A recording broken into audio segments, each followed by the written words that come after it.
করেছিলাম, যেখানে লাস্ট কথা ছিল আমাদের কর্মী সংগ্রহের উৎস। কর্মী সংগ্রহ উৎস যখন আমরা শেষ করেছি, আমাদের পরবর্তী ধাপগুলো এখন দেখি আমরা এই অধ্যায়ের আর কি কি অংশ আমাদের বাকি আছে। আমরা কর্মী নিয়োগ নিয়ে একটু আলোচনা করব, এটা যেহেতু আমাদের অনুধাবনের প্রশ্ন হয়, একটু আলোচনা করব। তারপর আলোচনা করব পদোন্নতি কি বা কাকে বলে, পদোন্নতির ধরন, প্রশিক্ষণ এবং প্রশিক্ষণের ধরন। পদোন্নতি ধরন বলতে বোঝাচ্ছে পদোন্নতির ভিত্তি বা ধরন।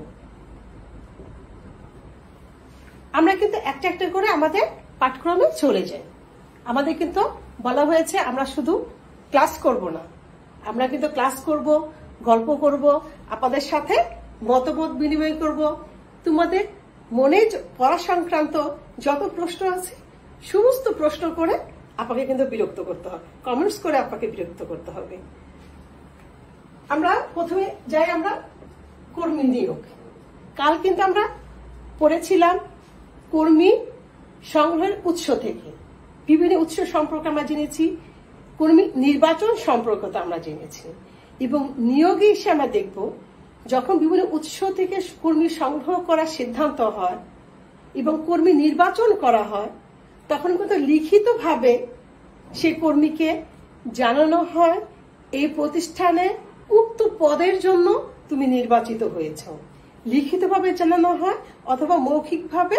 এখন তো অনেক ধরনের মাধ্যম আছে, ফোন আছে, ইমেল আছে, মেসেজ আছে, অনেক কিছুর মাধ্যমে জানানো হয় একটা কোম্পানির ওই নির্দিষ্ট পদে তোমাকে নির্বাচন করা হয়েছে, অতএব তুমি তোমার নিয়োগপত্রটি সংগ্রহ করো। এবং এই নিয়োগপত্র দেওয়ার পর কর্মী সেই প্রতিষ্ঠানে সেই পদে যদি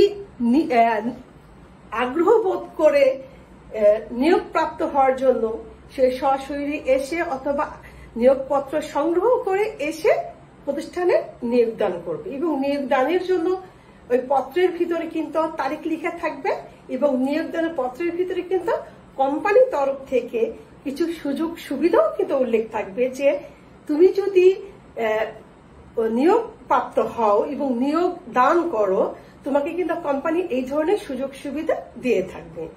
তাহলে আমরা নিয়োগ দান পর্যন্ত আমরা কিন্তু একটা কর্মী সংগ্রহের সকল পর্যায়গুলো সম্পূর্ণ হয়েছে আমরা জানব।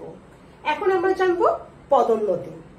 পদোন্নতি আমরা কিন্তু কর্মী সংগ্রহের একটা ধাপ কিন্তু পদোন্নতি। সেই পদোন্নতি আমরা কি কিভাবে পদোন্নতি যাব, আমাকে পদোন্নতির আগে সংজ্ঞাটা জেনে নেই। পদোন্নতি কখন দেওয়া হয় এবং পদোন্নতি বলতে কি বোঝায়। পদোন্নতি বলতে আমরা বুঝবো যখন কর্মরত কর্মীকে তার যোগ্যতা এবং দক্ষতা বিবেচনা করে তার সার্বিক কর্মক্ষমতা মূল্যায়ন করে বর্তমান পদ থেকে উচ্চতর পদে বিভিন্ন সুযোগ সুবিধা দিয়ে তাকে পদায়ন করা হয়, তখন তাকে পদোন্নতি বলে। আবার তোমাদের বলি পদোন্নতি বলতে কি বোঝায়।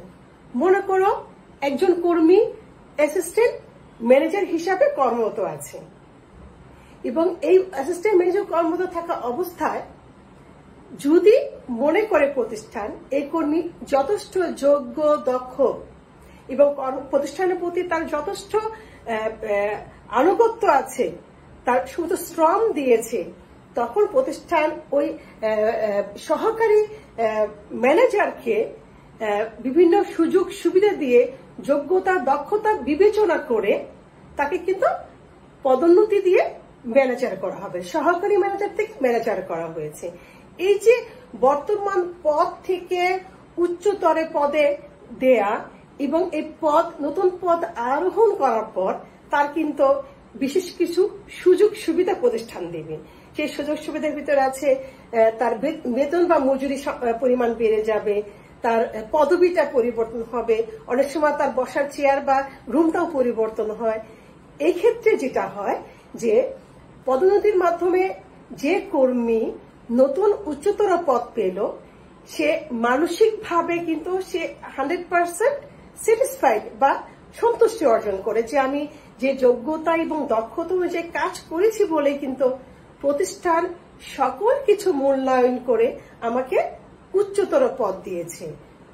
সেক্ষেত্রে মজুরি পরিমাণ যেমন বেড়ে যাবে, প্রতিষ্ঠানের ভিতরে তার মান মর্যাদাও বেড়ে যাবে, এবং শুধু প্রতিষ্ঠানের ভিতরে না, তার প্রতিষ্ঠানের বাহিরেও কিন্তু মান মর্যাদা বেড়ে যায়।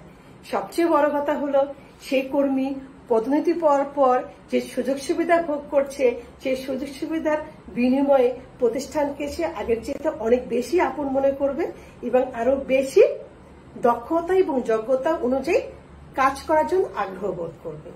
তাহলে আমরা এখন দেখব আমাদের পদোন্নতি কিন্তু আমরা কিন্তু এখনো আছি কিন্তু কর্মী সংস্থান অধ্যায়তে। কর্মী সংস্থান কিন্তু আমরা বলেছিলাম যে এমন একটি বিভাগ, যে বিভাগে একজন কর্মীকে এবং সকল কর্মীকে সকল ধরনের সুযোগ সুবিধা, কাজ, যোগ্যতা, দক্ষতা সকল কিছু বিবেচনা করেই কিন্তু তার বিভাগ পরিচালনা করে। সেই সকল কিছু বিষয়ের ভিতরে পদোন্নতিও কিন্তু একটা বিষয়। তাহলে এই পদোন্নতি যে একটা প্রতিষ্ঠান দিয়ে থাকে, সেই পদোন্নতির ভিত্তি কি হবে, ভিত্তিটা কি ধরনের হতে পারে, মানে ভিত্তিটা বলা হচ্ছে যে কৃষির উপর ভিত্তি করে একটা প্রতিষ্ঠান তার কর্মীদেরকে পদোন্নতি দিয়ে থাকে। সেই পদোন্নতি যদি ভিত্তি চিন্তা করা হয়, আমরা তিনটে ভিত্তি পাবো।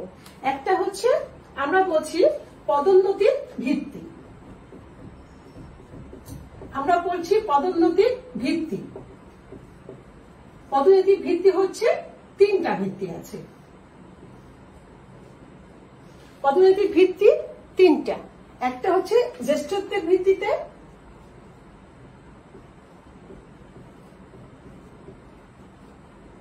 যোগ্যতা বা মেধার ভিত্তিতে, আর একটা হচ্ছে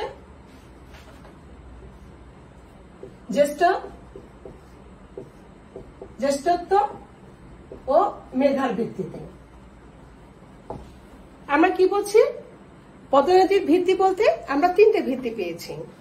একটা ভিত্তি আমরা আবারও দেখো, পদোন্নতির ভিত্তি পেয়েছে আমরা তিনটে। একটা হচ্ছে জ্যেষ্ঠত্বের ভিত্তিতে পদোন্নতি, আর একটা হচ্ছে মেধা বা যোগ্যতা অনুযায়ী পদোন্নতি, এবং 3 নম্বরটা হচ্ছে আমাদের মেধা বা যোগ্যতা এবং জ্যেষ্ঠত্ব দুটো মিলে পদোন্নতি। এখন যদি আমরা আলোচনায় যাই, তাহলে আমরা প্রথমে দেখব জ্যেষ্ঠত্বের ভিত্তিতে পদোন্নতি।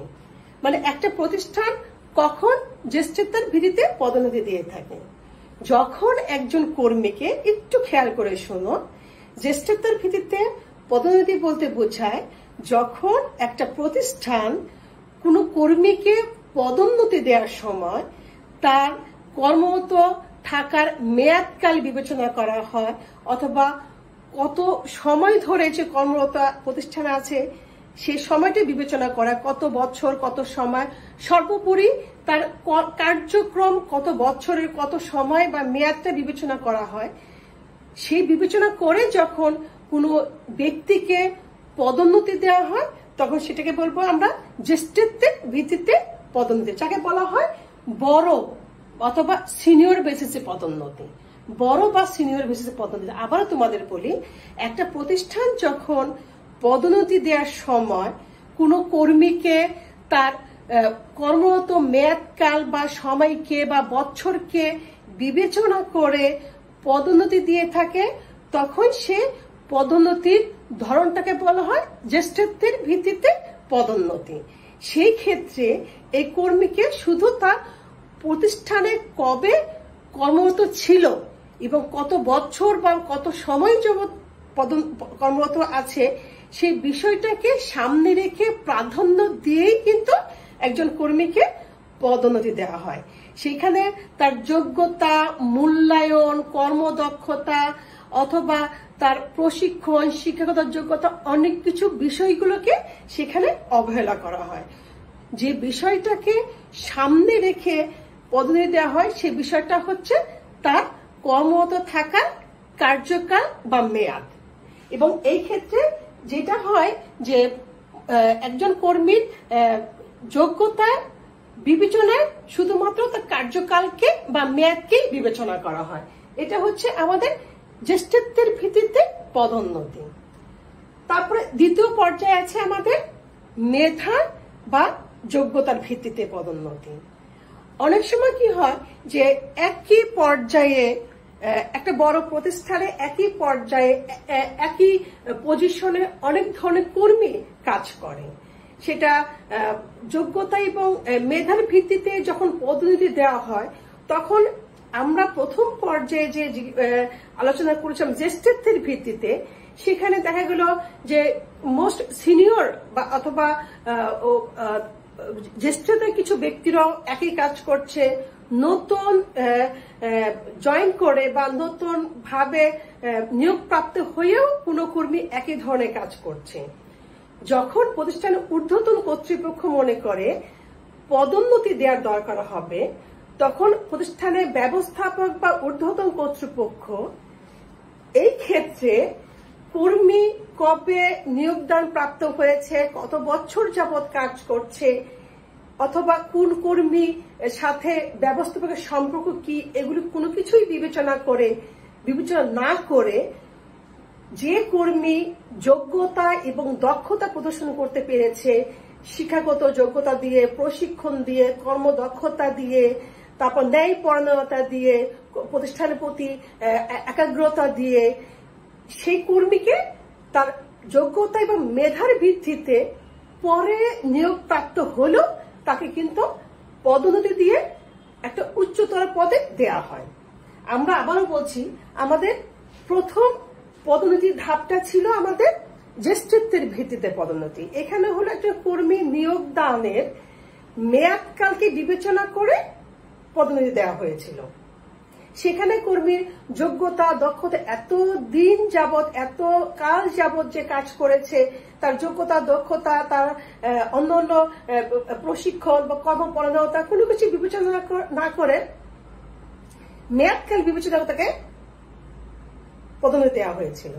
যখন দ্বিতীয় ধাপে আমরা আসি, দ্বিতীয় ভিত্তিটায় আসি, যোগ্যতা এবং মেধা ভিত্তিক পদোন্নতি, সেই ক্ষেত্রে কিন্তু একই পদে বসে একই পদে বিভিন্ন ধরনের কর্মীরা কাজ করবে। কোনো কর্মী আগে নিয়োগপ্রাপ্ত হবে, কোনো কর্মী পরে নিয়োগপ্রাপ্ত হবে। সেই ক্ষেত্রে কর্মীদের যোগ্যতা, দক্ষতা, মেধা, শিক্ষাগত যোগ্যতা, ন্যায়পরায়ণতা সকল কিছু মূল্যায়ন করে প্রতিষ্ঠান মেধা এবং যোগ্যতার ভিত্তিতে যে ব্যক্তি উপযুক্ত, সে যবেই প্রতিষ্ঠানে নিয়োগপ্রাপ্ত হোক না কেন, সেই ব্যক্তিকে পদোন্নতি দিয়ে নতুন পদে আরোহণ করা হয়। এখানে ব্যবস্থাপক শুধুমাত্র যোগ্যতা এবং দক্ষতা বিবেচনা করা হয় এবং মূল্যায়ন করে পদোন্নতি দেয়। এক্ষেত্রে যেটা হয়, আমরা যেটা বলবো যে মেধা এবং যোগ্যতার ভিত্তিতে যখন পদোন্নতি দেওয়া হয়, তখন জ্যেষ্ঠত্বের ভিত্তিতে জ্যেষ্ঠ অনুযায়ী বা সিনিয়র অনুযায়ী একই পদে যে ব্যক্তিরা আগে কর্মরত ছিল, তারা কিন্তু স্বাভাবিকভাবে অসন্তুষ্ট হয়। এবং এই অসন্তুষ্ট হওয়ার জন্য এই যোগ্যতা এবং মেধার ভিত্তিতে পদোন্নতি যখন প্রতিষ্ঠান দিয়ে থাকে, তখন অনেক সিনিয়র কর্মরত ব্যক্তিরা প্রতিষ্ঠানে নিজেদেরকে অযোগ্য মনে করে, প্রতিষ্ঠান থেকে তারা বের হয়ে যেতে চায় এবং সুযোগ পেলেই কিন্তু তারা অন্য একটা প্রতিষ্ঠানে চলে যায়। আর যদি আমরা বলি এর সুবিধাটা কি, এর সুবিধাটা যে আমরা বলবো যে মেধা এবং যোগ্যতার ভিত্তিতে যখন পদোন্নতি দেওয়া হয়, একই পজিশনে থেকে যখন অন্য ব্যক্তিকে পদোন্নতি দেওয়া হলো না, তখন তার চেয়ে কম দক্ষ, কম যোগ্য সম্পূর্ণ ব্যক্তি কিন্তু আরো বেশি যোগ্য হওয়ার জন্য পরিশ্রম করে, প্রশিক্ষণ গ্রহণ করে, নিজেকে আরো মূল্যায়ন করে, উন্নতি করার চেষ্টা করে, যাতে সেও পরবর্তীতে, সে হয়তো এখন পদোন্নতি পায়নি মেধা এবং যোগ্যতার ভিত্তিতে, পরবর্তীতে তারও কিন্তু তার যোগ্যতা সে যদি বৃদ্ধি করতে পারে, মেধা যদি সে বৃদ্ধি করতে পারে, তারও কিন্তু একটা ভালো পদোন্নতি হওয়ার সুযোগ আছে। সেই ক্ষেত্রে কিন্তু যারা পদোন্নতি পেল না, তারা তাদেরও ভিতর কিন্তু একটা আগ্রহ এবং উৎসাহ কাজ করে যে আমরা যদি যোগ্য হই, আমরা যদি নিজেকে প্রমাণ করতে পারি, আমরা যদি দক্ষতা প্রমাণ করতে পারি, তাহলে আমাদের বয়স বা আমরা যখনই নিয়োগপ্রাপ্ত হই না কেন, প্রতিষ্ঠান আমাদের যোগ্য এবং দক্ষ মনে করে বর্তমান অবস্থান থেকে নতুন একটা পদ দিয়ে আমাদেরকে পুরস্কৃত করবে। তাহলে আমরা পড়েছি জ্যেষ্ঠত্বের ভিত্তিতে পদোন্নতি, তারপর পড়েছি মেধা এবং যোগ্যতার ভিত্তিতে পদোন্নতি। আমাদের 3টে ধাপের ভিতরে তৃতীয় ধাপ হচ্ছে মেধা এবং জ্যেষ্ঠত্ব দুটো মিলে পদোন্নতি। আমরা বলেছিলাম যে জ্যেষ্ঠত্বের ভিত্তিতে পদোন্নতি কোনো কিছু বিবেচনা করা হয় না, শুধু মেয়াদকালটাই বিবেচনা করা হয়। আর মেধা এবং যোগ্যতার ভিত্তিতে পদোন্নতির ক্ষেত্রে মেয়াদকালটা বিবেচনা করা হয় না। একজন কর্মী তার প্রতিষ্ঠানের কি যোগ্যতা এবং দক্ষতা প্রমাণ করতে পেরেছে, মূল্যায়ন করতে পেরেছে, অথবা নিজেকে উন্নতি করতে পেরেছে, সেটা বিবেচনা করে পদোন্নতি দেওয়া হয়। এই দুটো ক্ষেত্রেই কিন্তু কর্মীদের ভিতরে সন্তুষ্টি এবং অসন্তুষ্টি দুটোই থাকে, এবং এই দুটো ক্ষেত্রেই কিন্তু পদোন্নতি দেওয়ার পর ব্যবস্থাপকের মধ্যেও কিন্তু একটা চাপ সৃষ্টি হয়। ব্যবস্থাপক কোন একটা সাইড বিবেচনা করে পদোন্নতি দিয়েছে, যে সাইডটা হয়তো অন্য কর্মীদের পছন্দ হয়নি। যখন তৃতীয় ভিত্তিতে আমরা আসবো, জ্যেষ্ঠত্ব এবং মেধা ভিত্তিতে পদোন্নতি, তখন কিন্তু ব্যবস্থাপকরা যে ধরনের শ্রমিক চাপের ভিতরে থাকে পদোন্নতি দেওয়ার পর, এই জায়গাটা যখন পদোন্নতি দেওয়া হয় তখন ব্যবস্থাপকরা কিছুটা কিন্তু হতাশা থেকে মুক্তি হয়। এই কারণে যে যখন কর্মীদেরকে পদোন্নতি দেওয়া হয় তখন কর্মীদের তাদের নিয়োগদানের মেয়াদকালটাকে বিবেচনা করা হয়, এবং সেই কর্মীর তার প্রতিষ্ঠানের প্রতি তার একাগ্রতা, আনুগত্য, তার নিজস্ব যোগ্যতা, দক্ষতা, শিক্ষাগত যোগ্যতা অথবা তার প্রশিক্ষণের ফলাফল মূল্যায়ন করে, মেয়াদকাল মূল্যায়ন করে, সকল কিছু মূল্যায়ন করে ওই কর্মীকে বর্তমান পদ থেকে উচ্চতর পদে বিভিন্ন সুযোগ সুবিধা দিয়ে পদোন্নতি দেওয়া হয়। এবং এই ক্ষেত্রে এই পদোন্নতি এমন একটা পদোন্নতি যে ক্ষেত্রে পূর্বের 2 পর্যায়ে ভিত্তি যে পদোন্নতি হয়েছিল, যেখানে কর্মীরা অসন্তুষ্ট হয়েছিল, কর্মীরা প্রতিষ্ঠান থেকে চলে গিয়েছিল, হতাশা হয়েছিল, যখন এই পর্যায়ে এই সমস্যাগুলি সমাধান করার জন্যই ব্যবস্থাপক গণেরা অথবা ঊর্ধ্বতন কর্তৃপক্ষ তারা একজন কর্মীর পদোন্নতি দেওয়ার সময় তার নিয়োগদানের মেয়াদ বিবেচনা করে, এবং এই মেয়াদের ভিতরে তার যোগ্যতা, দক্ষতা, প্রতিষ্ঠানের প্রতি তার দায়িত্ব বোধ, শিক্ষাগত যোগ্যতা, তার ন্যায়পরায়ণতা, সমস্ত কিছু বিবেচনা করে যোগ্যতা এবং দক্ষতা এবং জ্যেষ্ঠত্ব এই দুটো বিবেচনা করে পদোন্নতি দেয়। এবং এই পর্যায়ে পদোন্নতি দেওয়ার পর একজন ব্যবস্থাপক চিন্তা করে যে আমি সকল কিছু বিবেচনা করে প্রতিষ্ঠানের জন্য যে কর্মী উপযুক্ত, যে কর্মী প্রতিষ্ঠানটাকে আপন করেছে, তার সমস্ত শ্রম দিয়েছে, সেই কর্মীকে আমরা পদোন্নতি দিয়েছি। এই ক্ষেত্রে পদোন্নতি দেওয়ার পর ব্যবস্থাপকের ভিতরে যেমন কোনো বাধা বিপত্তি থাকে না, সেরকম প্রতিষ্ঠানে অন্যান্য কর্মীরা যারা পদোন্নতি পায়নি তারাও কিন্তু মনে করবে ঠিক আছে আমি পদোন্নতি পাইনি, কিন্তু যে যোগ্য এবং দক্ষ এবং দীর্ঘদিন যাবৎ প্রতিষ্ঠানে কর্মরত আছে, ব্যবস্থাপক তাকেই ভালো মনে করেছে এবং তাকেই পদোন্নতি দিয়েছে। এই ক্ষেত্রে কিন্তু পদোন্নতি দেওয়ার পর প্রতিষ্ঠানের অসন্তোষের যে বিষয়গুলো, সেগুলো অনেকাংশ হ্রাস পায়, এবং শ্রমিক ঘূর্ণায়ন যেটা হয়, শ্রমিক এক কোম্পানিতে আর কোম্পানিতে চলে যাওয়ার সংখ্যাও কিন্তু কমে যায়, এবং প্রত্যেকে যারা সিনিয়র থাকে, যারা জ্যেষ্ঠত্বের বিরুদ্ধে নিয়োগদান হয়েছে, তারাও কিন্তু পরবর্তীতে তারাও পদোন্নতি পেয়ে উচ্চতর পদে যাবে এটা আশা করে, এবং তারাও নিজেদের যোগ্যতা এবং দক্ষতা অনুযায়ী প্রতিষ্ঠানের উদ্দেশ্য বা লক্ষ্য অর্জন করতে চেষ্টা করে। তো আমার প্রিয় শিক্ষার্থীরা, আমরা কিন্তু বেশ খানিক অংশ পড়ে ফেলেছি, আমরা পদোন্নতির ভিত্তিটা পড়ে ফেলেছি। তোমাদেরকে এখনো কি মনে করতে হবে যে আমাদের কোন বন্ধুকে আমরা মেসেজ দেইনি, কোন বন্ধুকে এখনো কালেক্টেড করিনি, কোন বন্ধুকে এখনো শেয়ার করিনি? যদি আমরা ভুলে যাই, আমরা কিন্তু আবারও শেয়ার করতে চাচ্ছি যে কোন বন্ধুকে আমরা এখনো শেয়ার করিনি এবং কারা কারা মন্তব্য, তোমরা কিন্তু অনেকেই মন্তব্য করেছো, অনেকে কমেন্টস করেছো। সমস্ত কমেন্টস মন্তব্যগুলো আমি এই অধ্যায়টাই শেষ করে একবারে তোমাদের উত্তর দিব। আর ভুলে গেলে চলবে না, আমার কমেন্টস বক্স কিন্তু সবসময় ওপেন আছে। তোমরা যখন যে সময় মনে করো আপার সাথে যোগাযোগ করা দরকার, আপার সাথে একটু মত বিনিময় করা দরকার, একটু সাজেশন দরকার, এই অল্প সময়ের ভিতর কিন্তু আমাদের সবকিছু সম্পূর্ণ হবে না। আপা কিন্তু রেডি, সবসময় তোমাদের জন্য প্রস্তুত। তোমরা যখনই আপাকে নক করবে তখনই কিন্তু আপা তোমাদের উত্তর দিবে।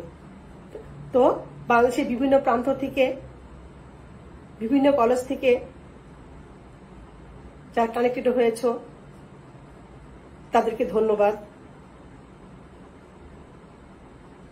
বলবো স্টে উইথ আস, আমরা আছি, আমরা থাকবো এবং সুন্দর ক্লাস আমি চেষ্টা করবো সুন্দর একটা ক্লাস তোমাদের উপহার দিতে।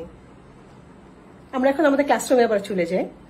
আমাদের ক্লাসরুমটা এত চমৎকার একটা ক্লাসরুম, যদিও সময় খুব অল্প, কিন্তু আমি মনে করি সমগ্র বাংলাদেশের একাদশ শ্রেণীর সকল শিক্ষার্থীরা আমার ক্লাসরুমে আছে। আমার শিক্ষার্থীরা, আমি শুধুমাত্র কোন নির্দিষ্ট প্রতিষ্ঠানের শিক্ষক নয়, আমি হল সমগ্র বাংলাদেশের সকল শিক্ষার্থীরা আমার অনেক আপন। তাদের ভালো, তাদের শিক্ষা দেয়ার সমস্ত কিছু এখন আমার বড় চিন্তা। আমরা আমাদের ক্লাসরুমে আবার চলে যাই। ক্লাসরুমে হচ্ছে আমরা পদোন্নতি ভিত্তি আলোচনা করেছি। এখন আমরা কি আলোচনা করব? এখন আমরা আলোচনা করব প্রশিক্ষণ এবং প্রশিক্ষণ পদ্ধতি। আমরা আলোচনা করছি আমাদের পদোন্নতি, আমাদের কর্মী নিয়োগ হয়েছে, পদোন্নতি ভিত্তি হয়েছে, এখন আমরা করব প্রশিক্ষণ। প্রশিক্ষণটা কি? প্রশিক্ষণ হচ্ছে আমরা একটু প্রশিক্ষণ পদ্ধতি নিয়ে আলোচনা করব। প্রশিক্ষণ বলতে কি বোঝায়? প্রশিক্ষণ বলতে বোঝায় কোনো কর্মীকে হাতে কলমে শিক্ষা দেওয়া। কর্মী যখন তত্ত্বীয় জ্ঞান বা বিভিন্ন পর্যায়ে শিক্ষাগত যোগ্যতা অর্জন করে কোনো প্রতিষ্ঠানে কর্মরত থাকে, সে কর্মীকে হাতে কলমে শিক্ষাদানের মাধ্যমে সেই প্রতিষ্ঠানে কাজের প্রতি যোগ্য করে তোলাকে হচ্ছে প্রশিক্ষণ। তার প্রশিক্ষণ কেন দেওয়া হচ্ছে? প্রশিক্ষণ দেওয়া হচ্ছে শুধুমাত্র নতুন কর্মী নিয়োগ হবে তাকে কিন্তু প্রশিক্ষণ দেওয়া হবে না। প্রশিক্ষণ কিন্তু নতুন কর্মীদের যেমন বিভিন্ন পর্যায়ে প্রতিষ্ঠানের প্রয়োজনে, আমরা কিন্তু জানি একটা প্রতিষ্ঠান সারা পৃথিবীর সাথে তাল মিলিয়ে চলতে গেলে প্রতিষ্ঠান যখন উন্নতি হয় তার কার্যক্রমও কিন্তু উন্নতি হয়। এই উন্নত কার্যক্রমের সাথে কর্মীদেরকে মানানসই করার জন্য, যোগ্যতা সম্পন্ন করার জন্য কর্মরত কর্মীদের কিন্তু বিভিন্ন পর্যায়ে প্রশিক্ষণ দেওয়া হয়। এছাড়া প্রতিষ্ঠানে যখন নতুন কর্মী নিয়োগ হবে, নতুন কর্মীকেও কিন্তু এই নতুন প্রতিষ্ঠানের সাথে, সে যে প্রতিষ্ঠানে সে কর্মরত থাকবে সে প্রতিষ্ঠানে পরিচিতি করার জন্য শিক্ষাগত জ্ঞানের সাথে কাজের সম্পর্ক তৈরি করার জন্য হাতে কলমে শিক্ষা দেওয়া হয়। এই শিক্ষাকে বলা হয় প্রশিক্ষণ। প্রশিক্ষণ শুধুমাত্র একটা সময় বা একবার প্রশিক্ষিত হলে হয় না। কাজের ধরন যখন পরিবর্তন হয়, প্রতিষ্ঠানের পরিধি যখন পরিবর্তন হয়, সারা বিশ্বের সাথে তাল মিলিয়ে চলার জন্য একজন কর্মীকে যে কোনো পর্যায়ে কাজের সাথে সামঞ্জস্য রাখার জন্য, বিশ্বের কাজের সাথে সামঞ্জস্য রাখার জন্য প্রশিক্ষণ দরকার হয়। তাহলে প্রশিক্ষণ বলতে আমরা বুঝি তত্ত্বীয় জ্ঞানের সাথে হাতে কলমে যে শিক্ষা দেওয়া হয় সেই শিক্ষাকে আমরা বলবো প্রশিক্ষণ। একটা প্রতিষ্ঠানে কখন প্রশিক্ষণ দরকার হবে? প্রতিযোগিতায় টিকে থাকতে হলে, যখন প্রতিষ্ঠানে উন্নতি হবে, কাজের ধরন পরিবর্তন হবে, তখন কর্মরত কর্মীদের বিভিন্ন পর্যায়ে প্রশিক্ষণ দেওয়া হয় কাজের সাথে নিজেদেরকে যোগ্য করার জন্য।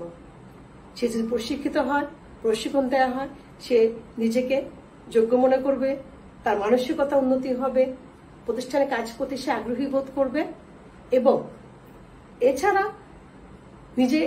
নিজেকে বিশ্বের সাথে তাল মিলিয়ে চলার মতো উপযুক্ত মনে করবে। আবার এটা কর্মরত কর্মীদের কথা বলা হলো।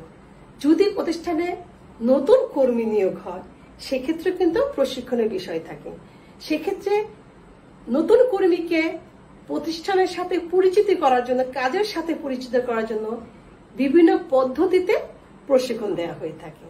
তাহলে আমরা জেনেছি কি প্রশিক্ষণ বলতে কি বোঝায়, তাহলে প্রশিক্ষণ পদ্ধতি কি হতে পারে। আমরা যদি প্রশিক্ষণ পদ্ধতিতে আলোচনা যাই, আমরা প্রশিক্ষণ শিখেছি, এখন প্রশিক্ষণ পদ্ধতিতে যাব। প্রশিক্ষণ পদ্ধতিতে কিন্তু দুই প্রকার, একটা হচ্ছে কাজের মাধ্যমে প্রশিক্ষণ আর আরেকটা হচ্ছে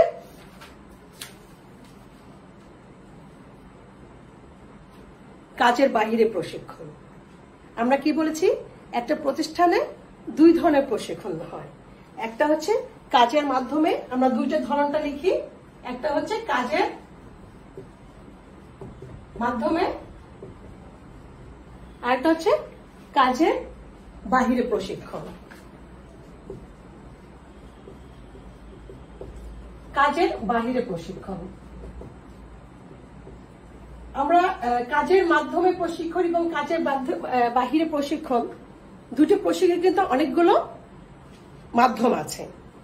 যদি কাজের মাধ্যমে প্রশিক্ষণ চিন্তা করি, এখানে একজন কর্মীকে যখন নতুন পর্যায়ে কোনো কর্মী প্রতিষ্ঠানে নিয়োগপ্রাপ্ত হলো বা জয়েন করলো, তখন সেই কর্মীকে প্রথমে যে প্রশিক্ষণটা দেওয়া হয় সেটা হচ্ছে পরিচিতিমূলক পদ্ধতি। আমরা এক নম্বর দুই নম্বর পরিচিতিমূলক পদ্ধতি, একটা হচ্ছে পরিচিতিমূলক পদ্ধতি,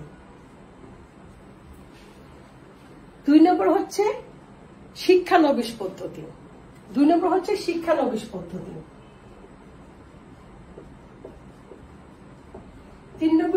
তিন নম্বর হচ্ছে প্রবেশনা পদ্ধতি, প্রবেশনা পদ্ধতি।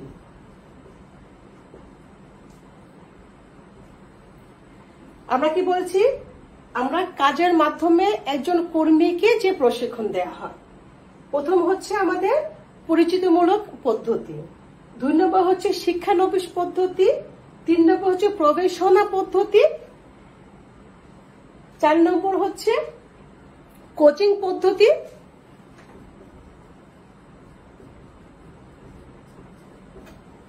পাঁচ নম্বর হচ্ছে পর্যবেক্ষণ পদ্ধতি,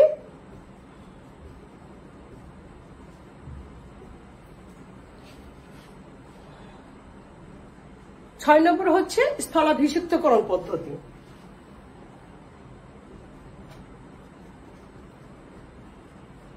আমরা কাজের মাধ্যমে যে প্রশিক্ষণগুলো আছে, প্রথম হচ্ছে পরিচিতিমূলক পদ্ধতি। একজন কর্মী যখন কোনো প্রতিষ্ঠানে নিয়োগপ্রাপ্ত হয়, সেই কর্মীকে পরিচিতিমূলক, যেটাকে বলে ওরিয়েন্টেশন প্রোগ্রাম। তোমরা যখন ফার্স্ট ইয়ারে ভর্তি হয়েছিলে তোমাদের নিশ্চয় মনে আছে যে একটা অডিটোরিয়ামে ডেকে সকল শিক্ষকগণের সাথে সকল শিক্ষার্থীদের কিন্তু একটা পরিচিত হয়েছিল এবং কলেজের সাথে পরিচিত হয়েছিল, প্রত্যেকটা সাবজেক্টের টিচারের সাথে তোমাদের পরিচিত হয়েছিল। সেটাকে বলা হয় পরিচিতিমূলক পদ্ধতি।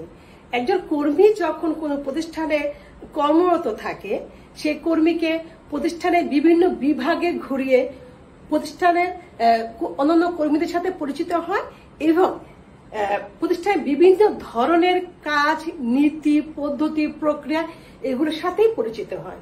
মানে একটা প্রতিষ্ঠানে কাজের ধরন কিরকম আছে, পদ্ধতি কিরকম আছে, বিভিন্ন বিভাগ, উপবিভাগ কি কি আছে এবং এসব বিভাগের কর্মরত কর্মীদের সাথে একটা কাজের পাশাপাশি, কাজের ধরনের পাশাপাশি কর্মীদের সাথেও একটা পরিচিত হয়। এটা হচ্ছে পরিচিতিমূলক পদ্ধতি বা ওরিয়েন্টেশন প্রোগ্রাম। তারপরে হচ্ছে আমাদের শিক্ষানবিশ পদ্ধতি।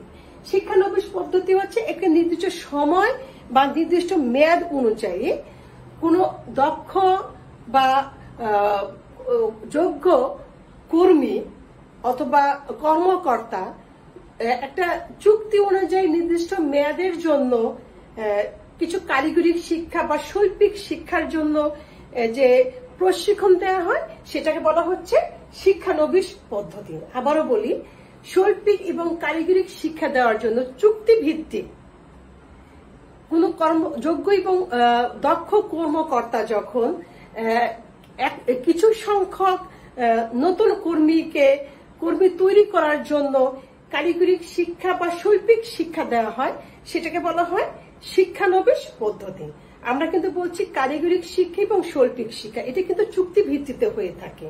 সাধারণত কারিগরি শিক্ষার ক্ষেত্রে আমরা বলবো টেইলারিং শিক্ষা, বুটিক শিক্ষা, অথবা আমরা এই ধরনের যে শিক্ষাগুলো আছে, যে শিক্ষাগুলো চুক্তি ভিত্তিক, স্বল্প বেতনে বা বেতন ছাড়া শৈল্পিক শিক্ষা বা কারিগরি শিক্ষা অর্জনের জন্য প্রশিক্ষণ দিয়ে থাকে।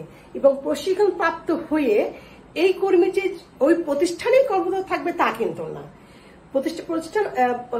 প্রশিক্ষণ প্রাপ্ত হয়ে এই ব্যক্তি হয় সে নিজের কর্মসংস্থান করবে, অথবা সুযোগ পেলে অন্য কোনো প্রতিষ্ঠানে সে নিয়োগপ্রাপ্ত হবে। তার মানে বলা হচ্ছে যে এই কর্মী শৈল্পিক বা কারিগরি শিক্ষা জ্ঞান অর্জন করে সে নিজের জন্য কর্মসংস্থান করতে পারে, অথবা সে চাইলে অন্য কোনো প্রতিষ্ঠানেও কিন্তু কর্মসংস্থান করতে পারে। তা আমাদের দেশে যে শৈল্পিক বা কারিগরি শিক্ষা প্রতিষ্ঠানগুলো আছে, আমি যে উদাহরণগুলো দিয়েছিলাম, আমরা বিউটি পার্লার হতে পারে, আমাদের টেইলারিং হতে পারে, আমাদের নার্সারি হতে পারে, এগুলি হলো শৈল্পিক বিষয়গুলো দক্ষ এবং যোগ্য ব্যক্তির অধীনে একই সাথে একদল কর্মী কাজ শিখে হয় সে নিজের কর্মসংস্থান করে, অথবা কোনো প্রতিষ্ঠানে সে কর্মরত থাকেন। তারপর আমরা বলবো প্রবেশনা পদ্ধতি।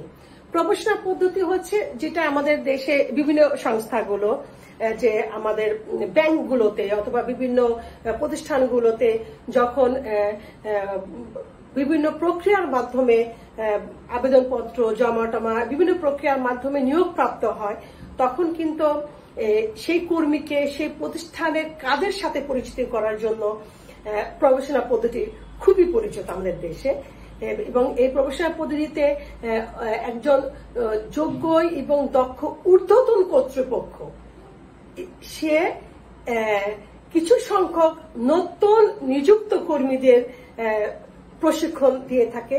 তার তথ্যীয় যে প্রাতিষ্ঠানিক যে জ্ঞান অর্জন করেছিল, প্রাতিষ্ঠানিক জ্ঞানের সাথে যে প্রতিষ্ঠানে সে নিয়োগপ্রাপ্ত হয়েছে, সেই প্রতিষ্ঠানিক কাজের সাথে প্রাতিষ্ঠানিক জ্ঞান এবং কাজের একটা সম্পর্ক তৈরি করার জন্য প্রবেশনা পদ্ধতি। এবং এক্ষেত্রে মনে রাখতে হবে যে আমরা বলবো যে যারা ডাক্তারি এমবিবিএস ডাক্তার পাস করেছে তারাও কিন্তু ইন্টার্নি করার সময় ওই কাজটা কিন্তু প্রবেশনারি পিরিয়ড বলা হয়।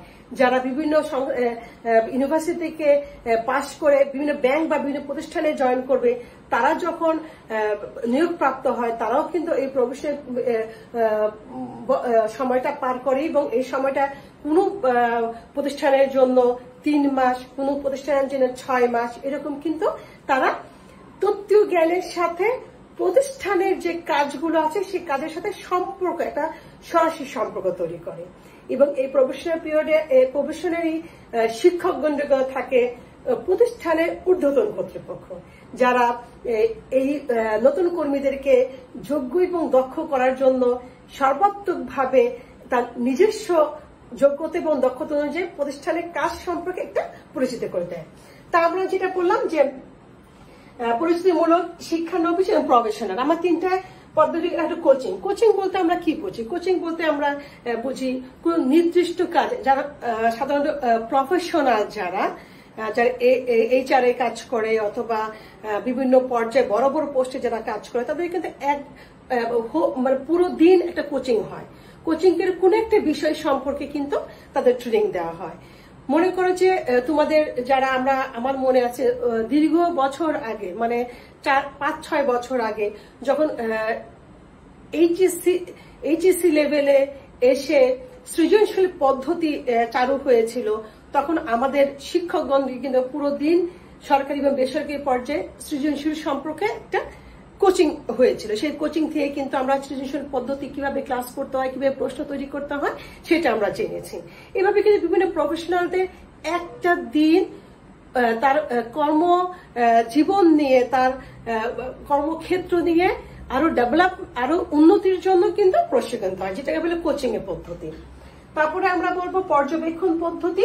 পর্যবেক্ষণ পদ্ধতির অর্থই হচ্ছে যে একজন ঊর্ধ্বতন কর্তৃপক্ষের অধীনে থেকে তার পর্যবেক্ষণ থেকে কিছু সংখ্যক কর্মী বিভিন্ন ধরনের কাজ করবে এবং ওই ঊর্ধ্বতন কর্তৃপক্ষ ওই কর্মীদের কাজের ধরনগুলো পর্যবেক্ষণ করবে এবং ভুল ত্রুটিগুলি সংশোধন করে তাদের কাজের ধরন দিক নির্দেশনা দিয়ে থাকবে এবং পর্যবেক্ষণের মাধ্যমেই কিন্তু একজন কর্মী আসলে নিয়োগপ্রাপ্ত হওয়ার পর সে উক্ত কাজে যোগ্য কিনা দক্ষ কিনা সেটা কিন্তু বিবেচনা করা হয় এবং হাতে কলমে তাদের শিক্ষা দেওয়ার সাথে সাথে ভুল ত্রুটিগুলো সংশোধন করে পর্যবেক্ষণের মাধ্যমে তাদেরকে নতুন পথ দেখানো হয়। তারপর হচ্ছে স্থলাভিষিক্ত পদ্ধতি। স্থলাভিষিক্ত পদ্ধতি আমাদের সকল ধরনের পদ্ধতি কিন্তু কাজের মাধ্যমে, তোমরা খেয়াল করেছো অবশ্যই, সকল ধরনের পদ্ধতি কাজের মাধ্যমে প্রশিক্ষণ এবং প্রতিষ্ঠানে কর্মরত থেকে প্রতিষ্ঠানে ঊর্ধ্বতন কর্তৃপক্ষ বা ব্যবস্থাপকদের সান্নিধ্যে থেকে এই প্রশিক্ষণগুলো দেওয়া হচ্ছে। সেরকম স্থলাভিষিক্ত পদ্ধতি হচ্ছে কোন ঊর্ধ্বতন কর্তৃপক্ষের অধীনে থেকে তার বিভিন্ন কাজগুলো অংশীদার হয়ে এবং সেই কাজগুলো সঠিকভাবে করছে কিনা সেটাকে বলে স্থলাভিষিক্ত পদ্ধতি। মনে করো একজন অ্যাকাউন্টস ম্যানেজার, তার জুনিয়র যে আছে সে যদি মনে করে যে অ্যাকাউন্টস ম্যানেজারের বিভিন্ন ধরনের কাজগুলো সাহায্য এবং সহযোগিতা করছে, ম্যানেজারের কাজগুলো সাহায্য সহযোগিতা করে এবং কোনো কারণে যদি ম্যানেজার সাহেব উপস্থিত না থাকে, এই স্থলাভিষিক্ত যে কর্মী কাজ শিখে ফেলেছে সেই কর্মী কিন্তু ব্যবস্থা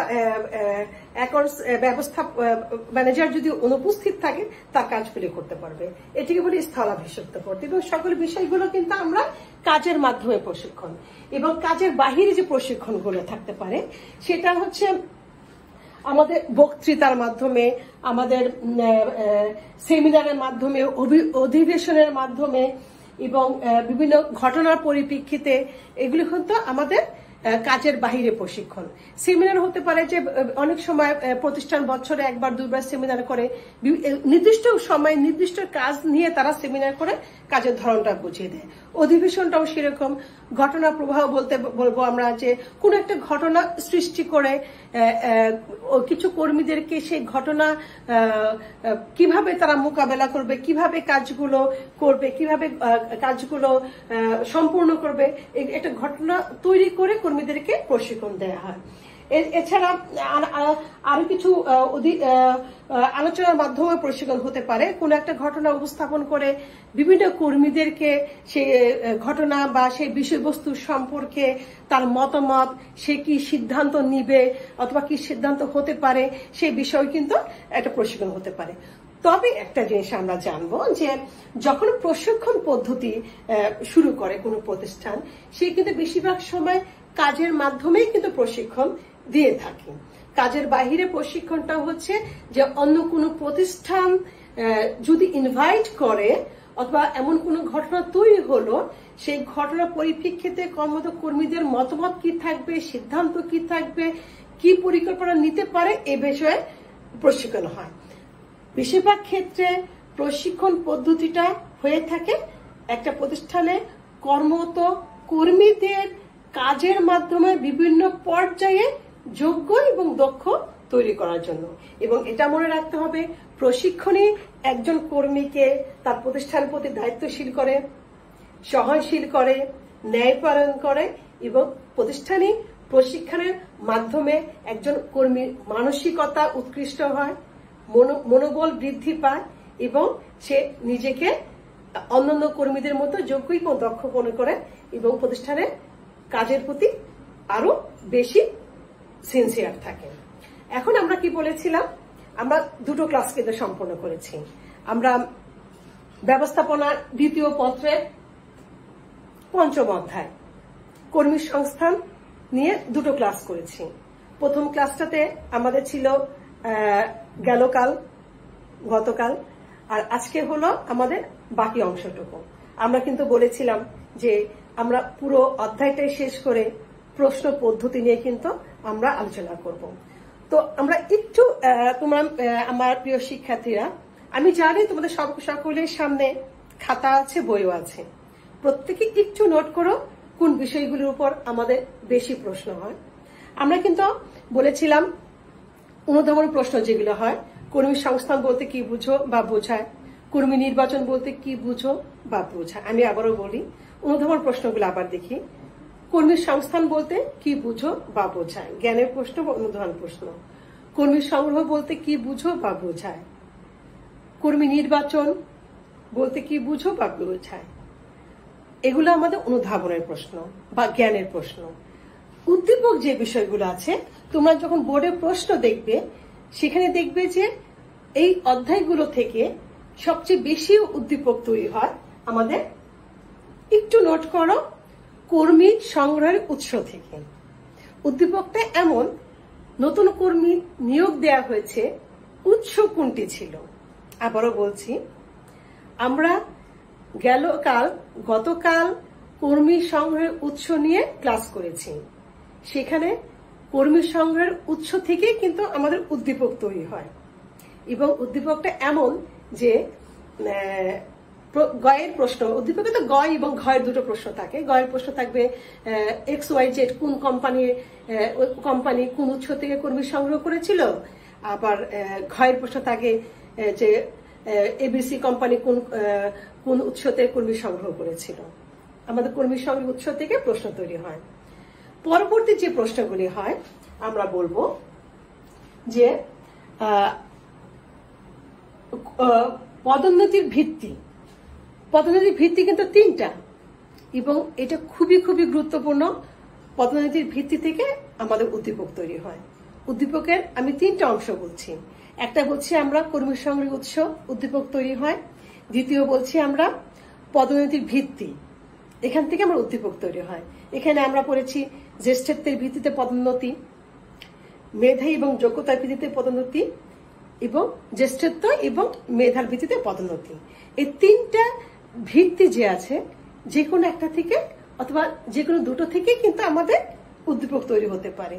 হয়তো গতে প্রশ্ন হলো যোগ্যতার ভিত্তিতে, আর ঘতে প্রশ্ন হলো জ্যেষ্ঠত্বের ভিত্তিতে। মাথায় থাকতে হবে আমাদের পদোন্নতির ভিত্তি খুবই খুবই গুরুত্বপূর্ণ, এবং এখান থেকে আমরা উদ্দীপক তৈরি হয়। তারপরে উদ্দীপকের প্রশ্ন হতে পারে আমাদের প্রশিক্ষণ থেকে। প্রশিক্ষণের সংজ্ঞা কিন্তু আমাদের জ্ঞান বা অনুধাবন প্রশ্ন হয়। আবারও বলছি, প্রশিক্ষণের সংজ্ঞা কিন্তু আমাদের জ্ঞান বা অনুধাবন প্রশ্ন হয়। তারপরে যে উদ্দীপকটা হয়, কোন উৎস থেকে প্রতিষ্ঠানে কোন পদ্ধতিতে প্রশিক্ষণ দিয়েছিল। আমরা কিন্তু পদ্ধতি আলোচনা করেছি, কাজের মাধ্যমে প্রশিক্ষণ আর কাজের বাহিরে প্রশিক্ষণ।